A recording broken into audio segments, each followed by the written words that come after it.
Welcome to Coffee, Eggs and Inspiration. It's a weekly show that goes out over YouTube and as a podcast over all of the major channels. And each week I get to sit with an inspiring person and listen to them tell their story and share it with all of you. This week is no different. I'm joined by Polly Bateman. Welcome, Polly. Hello. How are you? I'm good, thank you. Very good.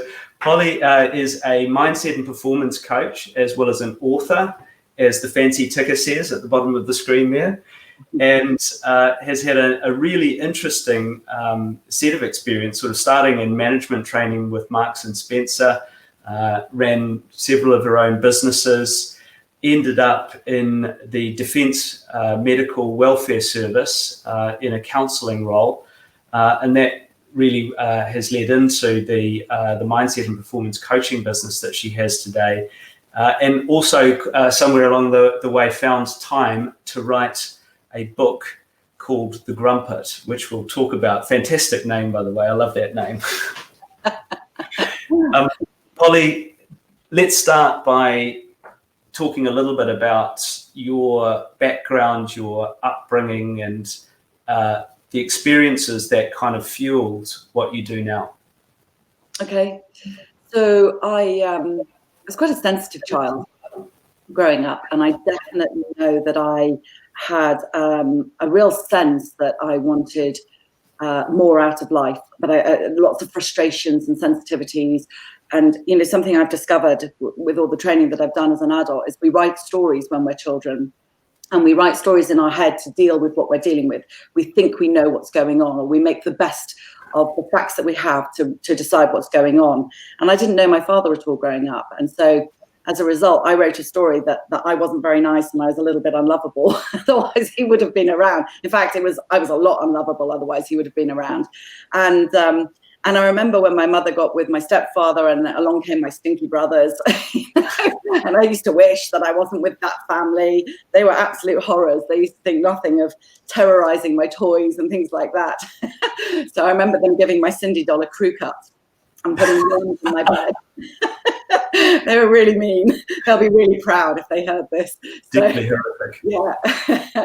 So yeah, it was things like that I made me quite a sort of force of energy when I was younger. And I remember thinking back then, actually when I was 9, I drew a map of the house that I wanted to live in and how we would run courses to help people in this house, to teach them things like resilience and responsibility, things like that.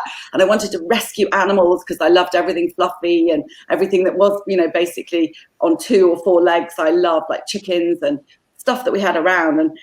And I wanted to be able to have the people that came into the home, they had to adopt an animal while they were there so that they learned what it was like to look after someone. It was like very sweet and immature, but very, it's not a million miles from what I still want to do. So yeah, it's very, that's how I kind of formed my years. And I was very much also somebody, my mother moved around quite a lot. And as a result, I had lots of different schools. And that actually is quite challenging for a child. And I found that I became very focused, less on my academic side, which is a shame because I'm actually quite bright, but I only realized that later on in life because I was often arriving in the middle of terms or sometimes, I mean, it sounds like my mother was a sort of hermit moving, but she wasn't. It was about 8 different schools in total, but it was enough to create enough instability in me that I actually had decided I was stupid as well. So if I'm stupid, I better be nice. So I used to do my best to make friends with everyone, try and be the popular one. What a wonderful way of describing it. I've got this mental vision now of a Cindy doll with a crew cut. Yeah, little sods. Me too. Little sods, indeed. You had some time with the Defence Medical Welfare Service. Tell us about that, and you know, you did a lot of your training there as well for counselling and psychology and disciplines needed. Fascinating time. It was a chance conversation with somebody. It was the WRBS lady who worked, and I was actually out in Germany at the time visiting some people, and the military boys were there, you know, because they were based in Osnabrück, and I was just in a conversation, and she said, "Oh, I think I know of a job that would really suit you." And she said, it's living in the officer's mess. And my eyes lit up, not for the obvious reasons you might think as a girl, but mainly because my brothers had a lot of fun in their kind of their home life, which was living in the messes. And I remember thinking, God, that sounds amazing. And you got to travel as well. So, you know, I went back to the UK. I actually got the job, went back to the UK, trained up in Royal Hospital Haslar, which was still, as I say, a military hospital at that point. And amazing to be based in the differences between how the military ran the hospitals and then when the NHS took it over was stark, because people were still expected to have haircuts and be smart in bed and not just ill. They did lots of, I mean, it was very caring. If they couldn't, they weren't expected to do that, but there was so much order and so much cleanliness there and things that are so much more difficult for the NHS to keep on top of.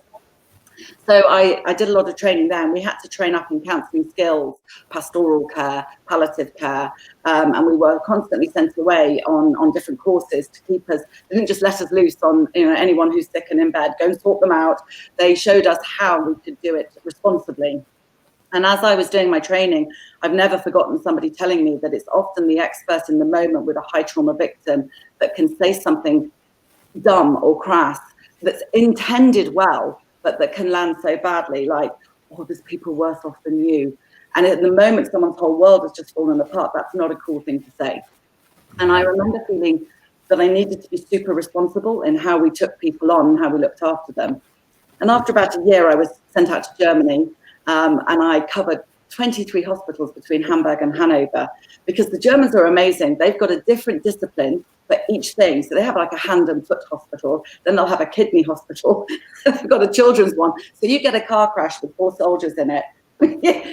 Go and find them. They're going to be all over the place. They don't all end up in the same hospital. So it was an amazing role for being resilient, being in another country, learning another language. I'd learned French at school, so I had to learn German and a bit of German medical as well at the same time. It was one of those environments where we worked really hard, but we played hard too. There was a lot of camaraderie and a lot of fun, you know, because I think it's like that. You all come in and stick together, you know, in those environments. So it's, yeah, we had some great, I mean, it's just one of the golden moments in my whole life is that 4 years I spent out there, which was really fabulous. Sounds wonderful. One or two Oktoberfests, I imagine, if you got down towards Munich. Yeah, there were lots of trips like that. Yes, yeah, it was fun. And you served yourself, right? You did a tour of duty in Iraq, I believe. Yeah, so the job came with a war role, which meant that we were operational if required, if there was a role for us out there. And what we did in Defence Medical Welfare Services, they're a very special organisation run originally by St. John's Ambulance. Well, it was St. John and the Red Cross.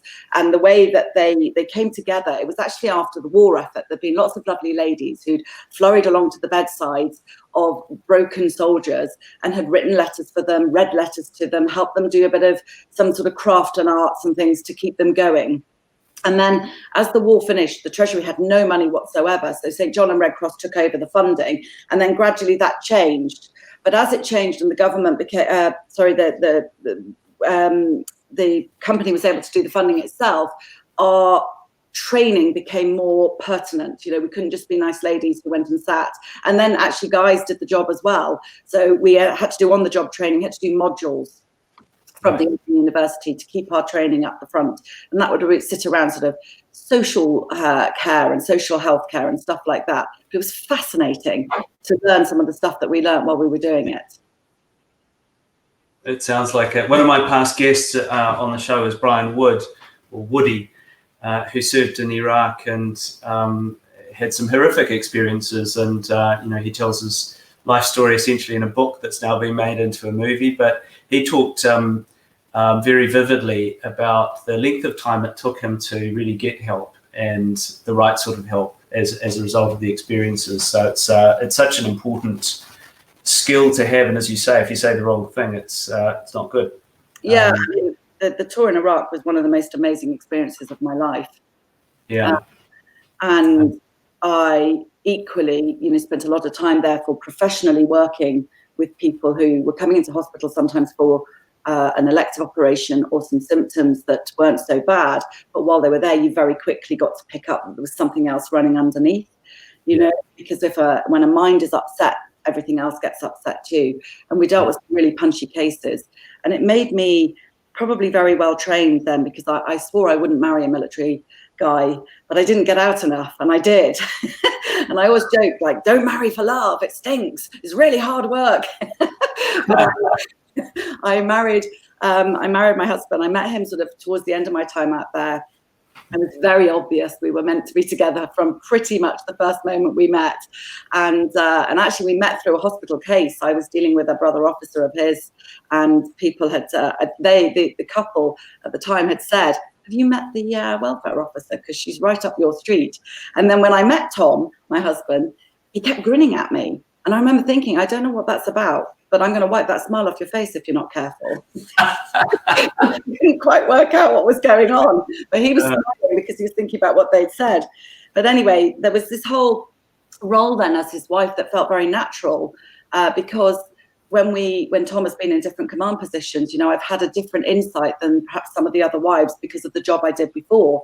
So I've taken it quite seriously and spent time with people, you know, just listening to them, just being with them, because the number one human desire is to feel seen and heard. Well, a wonderful segue. Let's change gears. Feeling seen and heard is not as easy these days as it used to be. We're filming this in October 2020, so in the grip of COVID still. How's your experience been, and what are your observations with the skills that you have on how this period is affecting us? Oh, it's a meaty question, this one, because I remember as we came into it feeling a little bit excited, which sounds a bit wrong to say that almost in the light of, you know, the fear that was going on. But I just felt that we were going to get a sort of big shake-up. It felt like something big was coming and that was going to change a few things. And at the time, I was jumping in the car regularly and driving up to London most days and seeing my clients one-to-one. And this suddenly gave me permission to be at home. Now, whilst that was lovely and everything shifted to being on Zoom, I remember about 3 weeks in, Tom and I noticed, I mean, he was also massively running around because Tom was responsible for areas that were very involved. And as a result, we were both working really long days because suddenly what I also found was actually there was a dip to begin with, as some of the clients that I had were like, oh, we're going to have to stop. We don't know what's going on. We're going to fall away. And it sort of gave me time to get my house in order a little bit. And then it's like the floodgates opened. People needed advice. They wanted to tune in. And what we all went into was a massive period, I think, of reflection, of like, how do I make this work? And I remember noticing there were times when my husband would come home, I'm like, you, me, garden now, you know, and I just get outside because our son was at home and I was trying to run a full-time job. I was trying to run the house. I was making sure Tom was okay. And I was also homeschooling Harry. And sometimes I would feel a little, by the end of the day. And I thought, well, hang on, if I'm feeling like this, and I'm really trained on how to handle myself, I wonder how everybody else is feeling. And it's almost as if as I thought it, in they all came, you know, this sort of wave of new clients, which surprised and thrilled me because obviously you want to be a contribution in these times. But I was also very mindful of having an only child, and a combination of seeing what it would be like for an only child stuck at home alone, and especially with working parents and trying to make that balance. There was a lot of mum guilt going on for me, but also I was aware of people who had lots of children and how difficult it was for them to handle that, you know, 1 times 4 or whatever. And I think parents very quickly became the most time poor category that there were available. You know, I think they were juggling everything. And that has a kind of thought there, you know, about I wonder how they are, I wonder how they're doing, you know, and I hope they're okay.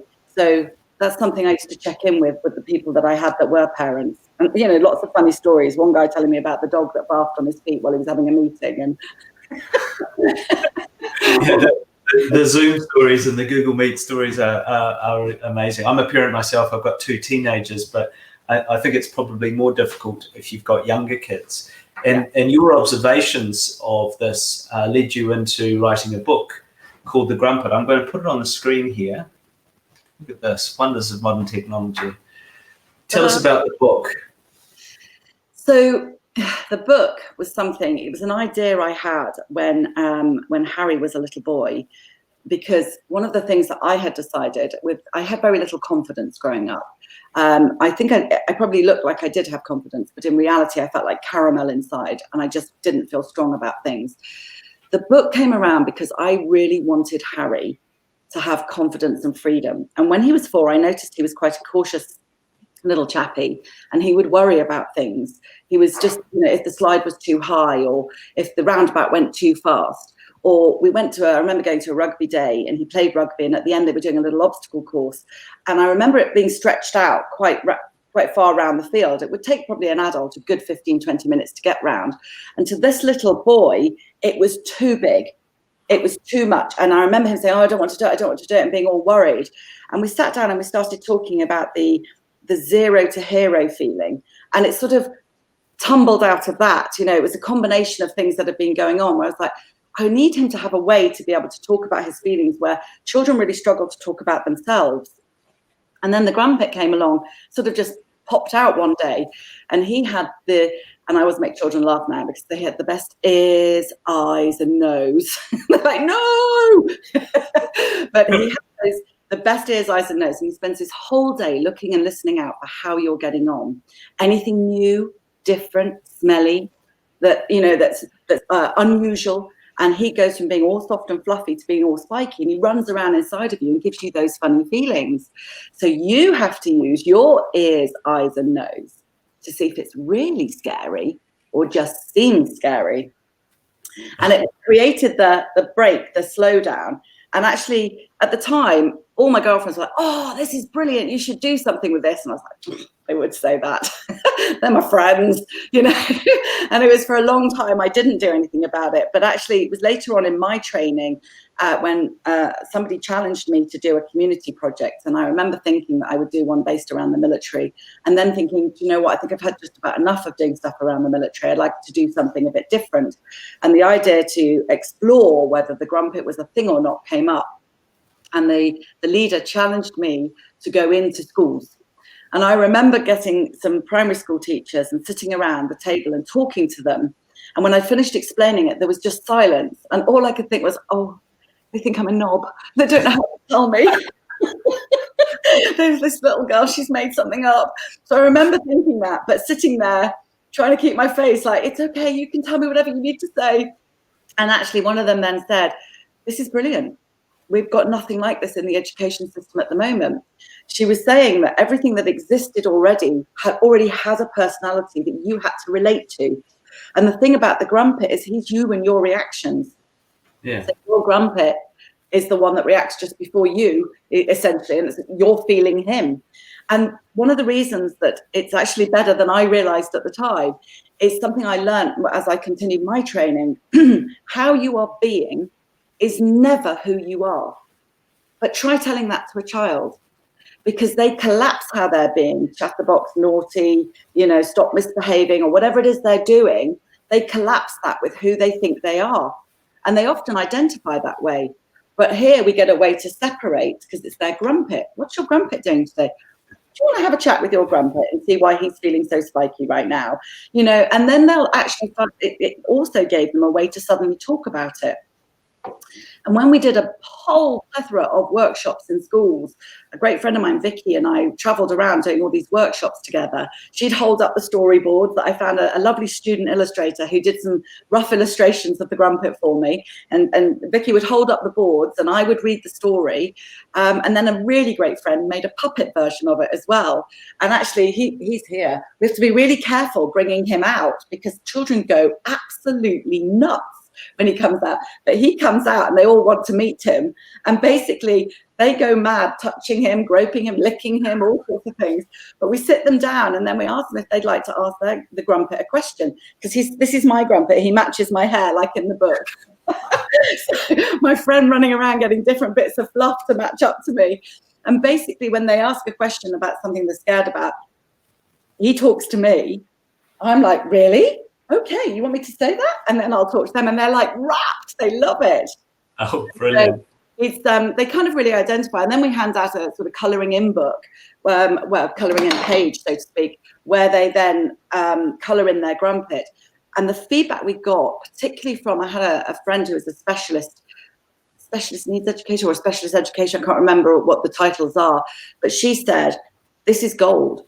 This gives me an insight into how the children are feeling depending on how they've coloured their Grumpet.